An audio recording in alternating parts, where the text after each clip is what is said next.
Olá você, seja muito bem-vindo a mais um comentário da lição. Quarta-feira, meu povo, é dia do momento hipertexto. Mas, antes disso, meu nome é Ismael e eu sou o seu anfitrião da lição dos jovens. Então, pegue sua lição, pegue a sua Bíblia e me acompanhe neste comentário porque essa lição tá muito top, ó. Antes de nós entrarmos neste comentário, eu quero convidar você mais uma vez a se inscrever no canal, a ativar o sininho, a comentar, a compartilhar, porque se o canal tem te ajudado a entender um pouco mais sobre a lição dos jovens, sobre todo o conteúdo que é produzido aqui no canal, também com certeza irá ajudar mais pessoas a compreenderem essas coisas. Como eu estava dizendo, quarta-feira é dia do momento hipertexto, ou seja, hoje é aquele dia que nós temos textos que correspondem com o texto ou com o tema principal da semana e também temos a nossa rede semântica.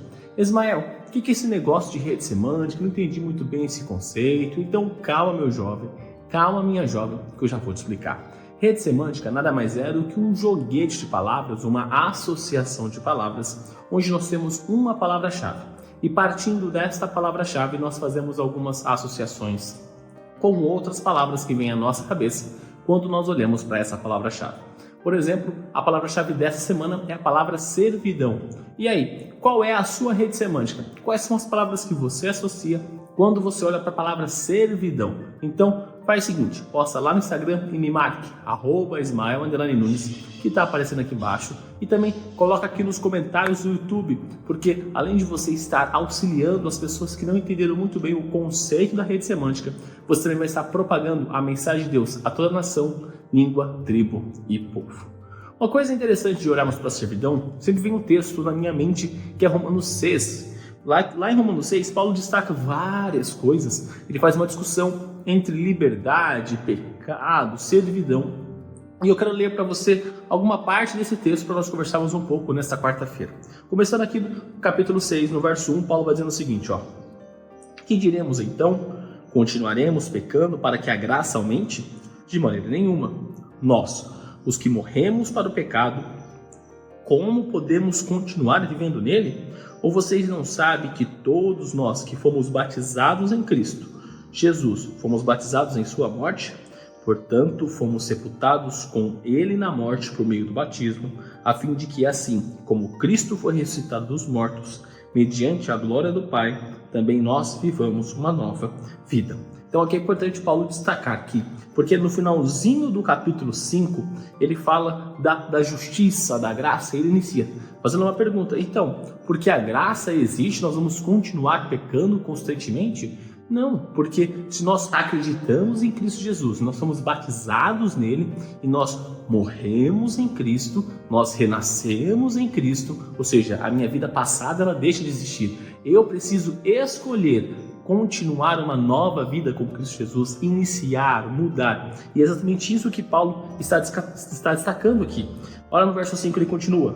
Se desta forma fomos unidos a ele na semelhança da sua morte, certamente seremos também na semelhança da sua ressurreição, pois sabemos que o nosso velho homem foi crucificado com ele, para que o corpo do pecado seja destruído.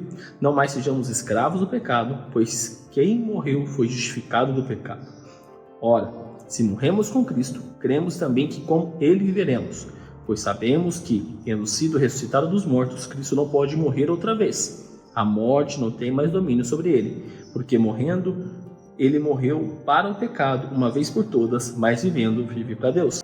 Da mesma forma, considerem-se mortos para o pecado, mas vivos para Deus em Cristo Jesus. Portanto, não permita que o pecado continue dominando o corpo mortal de vocês, fazendo que obedeçam aos seus desejos, nem ofereçam membros do corpo de vocês ao pecado, como instrumentos de injustiça. Antes, ofereçam-se a Deus como quem voltou da morte para a vida e ofereçam os membros do corpo de vocês a Ele, como instrumentos de justiça. Pois o pecado não os dominará, porque vocês não estão debaixo da lei, mas debaixo da graça. Então, aqui Paulo destaca o quê? Que as nossas ações precisam ser condizentes com a graça que nós recebemos. Então, se eu digo que eu sirvo Jesus Cristo, se eu digo que eu sou cristão, as minhas ações precisam demonstrar isso. Então, quando eu olho para a liberdade que Cristo me dá, eu não posso ser autoritário, porque Cristo não é autoritário comigo. Entendendo o quesito de liberdade, se eu tenho escolha, o outro também tem escolha, porque Cristo dá escolha tanto a ele quanto a mim. Ou seja, é importante nós olharmos para o conceito bíblico do que é apresentado. Só que esse texto final aqui, muitas pessoas acabam misturando e lendo só esse pedaço, pois o pecado não os dominará, porque vocês não estão debaixo da lei, mas debaixo da graça, e diz, tá bom, vendo, a lei não existe mais, a lei ela foi abolida. Olha que o verso é claro, mas olha o que Paulo escreve logo embaixo, ó. Então, vamos pecar porque não estamos debaixo da lei, mas debaixo da graça? De maneira nenhuma. Por quê? Quando nós vamos em Tiago capítulo 2, verso 12, Tiago chama a lei, os 10 mandamentos, a lei de Deus, como lei da liberdade. Ou seja, através da lei eu entendo o que eu posso fazer. Através da lei eu entendo como eu devo agir. E Cristo me auxilia a continuar compreendendo a lei. Paulo escreve isso porque as pessoas acreditavam naquela época que elas eram salvas através das obras. Era o mesmo conceito que Lutero tinha ali antes de ser convertido, antes de entender a sola escritura, a salvação pela graça. Ele acreditava, assim como muitas pessoas daquela época, que a salvação vinha através das suas ações. Ou seja, eu faço isso, eu faço aquilo e assim sou salvo. Então, muitas pessoas tinham esse conceito também na época dos judeus. E Cristo vem para apresentar que, na verdade, você se entregar a Deus é você cumprir a lei. Mas o ser humano não tem força sozinho de ser salvo. O ser humano não tem força sozinho de cumprir a lei, por isso precisa da ação de Cristo Jesus, por isso precisa da ação do Espírito Santo. E desta forma o ser humano começa a ser alterado. A lei serve como um raio-x, apresentando aonde nós falhamos, aonde nós quebramos, aonde nós estamos com problemas. E a ação de Deus em nós nos auxilia a conciliar essas coisas. Por isso que Tiago vai chamar isso de lei da liberdade, por isso que Paulo escreve. Não é porque vocês estão debaixo da graça que vocês não cumprem a lei. A lei e a graça, elas caminham lado a lado. Mas se vocês acreditarem que através do seu próprio esforço você pode cumprir a lei, você está equivocado. Então, nos nossos dias, muitas vezes nós acreditamos em dois extremos. As pessoas que acreditam que a lei não existe, ou seja, que não precisa fazer absolutamente nada para continuar salvo, isso não é bíblico.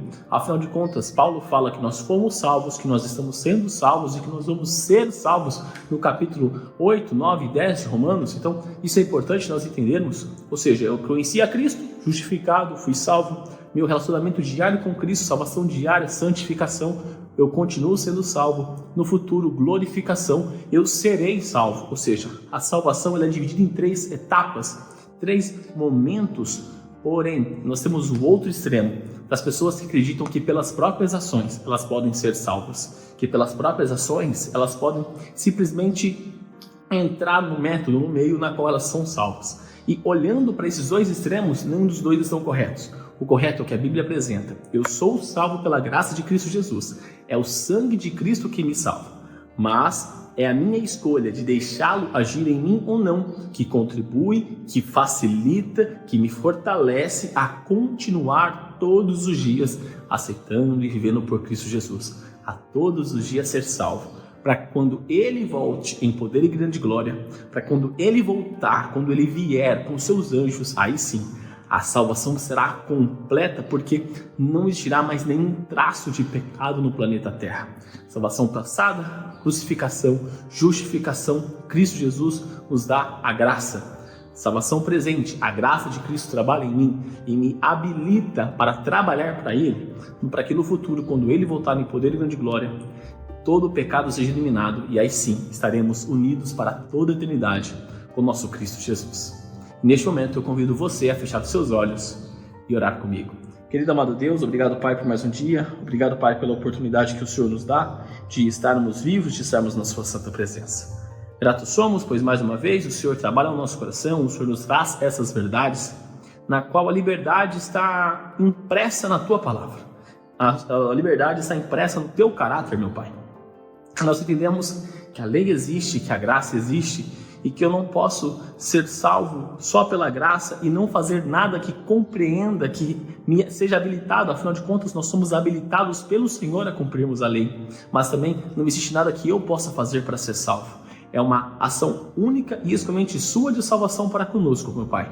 Mas eu preciso viver todos os dias dentro dessa liberdade que o Senhor nos dá de sermos salvos. Pai, nos auxilie a explicarmos, entendermos e vivermos isso no nosso dia a dia, para que cada vez mais pessoas possam conhecer o Senhor, e cada vez mais pessoas possam escolher a salvação que existe somente no Teu santo nome. Fique conosco, nos abençoe, nos guarde, nos proteja e também perdoe os nossos pecados, bem como perdoamos aqueles que erraram contra nós. E tudo isso eu te peço e te agradeço, em nome do seu Filho Jesus. Amém. Galerinha, não se esqueça de se inscrever aqui no canal para você dar aquela força e também para você não perder nenhum conteúdo que é produzido. Lembrando que os vídeos da lição são postados de domingo a sexta-feira. Então, quando você se inscreve no canal e ativa o sininho, você sempre recebe uma notificação todas as vezes que os vídeos são postados no canal. Também deixa seu like aqui embaixo para mostrar que você gostou do conteúdo, para dar aquela força e também para o algoritmo do YouTube compreender que o canal é de qualidade, que o conteúdo é de relevância e que ele pode recomendar para mais pessoas, assim como você pode recomendar clicando aqui embaixo no botão de compartilhar e colocando nas suas redes sociais, Facebook, Instagram, WhatsApp, Telegram, enfim, a forma que você acha melhor. E também clica aqui nessa playlist da lição dos jovens ou nessa playlist das meditações que eu fazia aos sábados com vocês. Então é isso, galera. Um forte abraço a todos e até mais.